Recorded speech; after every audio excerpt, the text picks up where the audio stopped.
কুষ্টিয়ার কুমারখালী পৌর শহরে এক দুর্ধর্ষ চুরির ঘটনা ঘটেছে।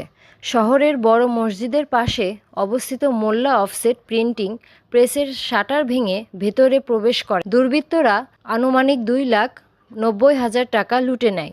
চুরির এই খবর মিডিয়ায় দেখে 19 মার্চ ঘটনাস্থল পরিদর্শনে ছুটে আসেন কুষ্টিয়া 4 আসনের ত্রয়োদশ জাতীয় সংসদ নির্বাচনের প্রার্থী ও বিশিষ্ট সমাজসেবক আলহাজ আনোয়ার খান। ঘটনাস্থল পরিদর্শনকালে তিনি ক্ষতিগ্রস্ত প্রেস মালিকের সাথে কথা বলেন এবং সমবেদনা জানান।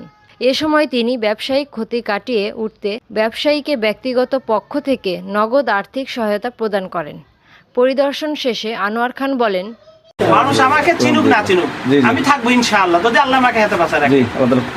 সর্বোচ্চ সহযোগিতা করবো আমি প্রত্যেকের ইনশাআল্লাহ, যতদিন আমাকে আল্লাহ হাতে বাঁচা রাখবে আমি আছি মানুষের সাথে।